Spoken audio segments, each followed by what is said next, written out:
Belvédère.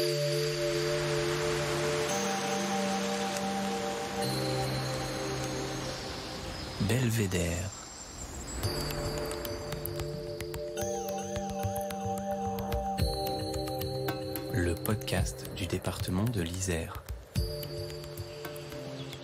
Ils apprennent à dérouler une lance à incendie, à faire un massage cardiaque, à arrêter une hémorragie. Aujourd'hui, Belvédère est allé dans les coulisses de la caserne des pompiers des Abrets en Dauphiné, à la rencontre de jeunes sapeurs-pompiers volontaires. 55 jeunes filles et garçons de 11 à 17 ans, altruistes, courageux et déterminés. Le capitaine Dominique Armagnac, qui les encadre, mais aussi deux jeunes JSP, Emeline et Margot, nous expliquent le sens de leur engagement. Bonjour capitaine Armagnac, pouvez-vous nous parler de cette section de JSP qui est aujourd'hui la plus importante de l'Isère ? Depuis 10 ans, nous avons créé cette section de jeunes sapeurs-pompiers volontaires avec les casernes environnantes de Saint-Jean-en-Valdem, Pont-de-Beauvoisin, Chimina et les Abrets. Au départ, c'était une vraie volonté puisqu'on avait beaucoup de demandes de jeunes entre 12 et 16 ans qui voulaient participer à nos activités. On a été très vite victime de notre succès puisqu'à partir de la deuxième année, on a refusé du monde et on a mis en place des sélections de recrutement. Après, derrière, la volonté était de pouvoir agrandir un petit peu ce secteur. Et du coup, avec nous, cette année, on a la caserne de la Bâtie-Montgascon et de Montferrat qui sont entrés avec nous. Maintenant, on travaille avec 6 casernes. Combien de jeunes ?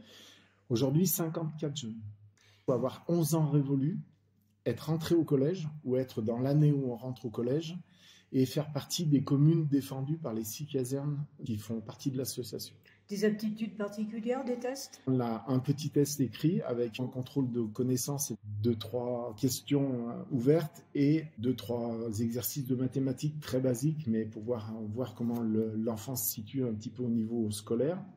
Après, on leur demande un minimum d'aptitude physique. Alors, on ne veut pas en faire des sportifs de très haut niveau, mais on leur demande quand même un minimum et on les prépare à ce que physiquement, ils puissent aujourd'hui être en capacité de faire des activités qui seront demandées pour les jeunes sapeurs-pompiers. Qu'est-ce qu'ils deviennent, ces jeunes ? Au bout de 4 ans de formation, ils passent un brevet de jeune sapeur-pompier.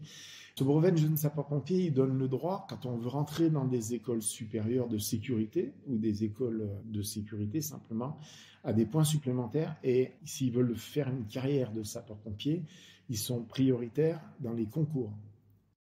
Emeline, vous êtes aujourd'hui en 3e année. Qu'en retirez-vous ? L'esprit de groupe des JSP et l'univers des sapeurs-pompiers, ça me plaisait beaucoup. Combien de temps consacrez-vous au JSP par semaine ? D'apprendre 2 heures par semaine. Qu'est-ce qu'on apprend au JSP ? Tout l'univers des pompiers en fait. On nous apprend 2 choses, donc le savoir-être, donc comment se comporter en groupe, efficience, respect envers les autres, etc. Où on nous apprend comment réaliser correctement les manœuvres. Ce que j'ai appris ces 3 années, c'est quelque chose qui m'a aidé à me construire. C'est-à-dire ? La tolérance. Oui, et tolérance, beaucoup, oui. On insiste beaucoup sur la tolérance aussi. Quand ils viennent avec nous comme JSP, quand ils ont la même tenue, il faut qu'ils aient la même éducation, il faut qu'ils aient les mêmes réactions et le même comportement. Qu'est-ce qui est le plus difficile ? Pour moi, je pense que c'est le sport. Et qu'est-ce qui est le plus plaisant ? C'est l'atmosphère, c'est l'ambiance qu'il y a avec soit avec les formateurs, soit entre JSP. Enfin, c'est des moments inoubliables. On évolue, tous ensemble, on a vraiment l'esprit d'équipe, on apprend ensemble. À Wallis, l'année prochaine, vous allez passer votre brevet de JSP. Oui, tout à fait. Ouais. Est-ce que vous comptez exercer comme urgentiste, comme sapeur-pompier ? Est-ce que vous souhaitez vous orienter vers un autre métier et être sapeur-pompier volontaire ? Une fois passé le brevet, de devenir sapeur-pompier volontaire. Et si vous aviez à promouvoir votre engagement de jeune sapeur-pompier volontaire auprès d'autres jeunes, qu'est-ce que vous leur diriez ? Pour une personne qui aime travailler en groupe, franchement, c'est vraiment quelque chose qu'il faut vraiment bien faire. Après, c'est vrai qu'il faut aimer tout ce qui est le monde des pompiers pour devenir JSP. Ça forge le caractère d'être JSP, mais qu'en pensent les parents et les enseignants ? On a des parents qui nous disent aujourd'hui, nos enfants, ils ont plus de respect. À la maison, ils se comportent tous de la même manière. On a le retour du collège aussi. On commence à voir des des jeunes qui, au sein des établissements publics, ont un vrai retour sur le sens civique, ce qui est important aujourd'hui. Et c'est tout ça qu'on essaie d'inculquer.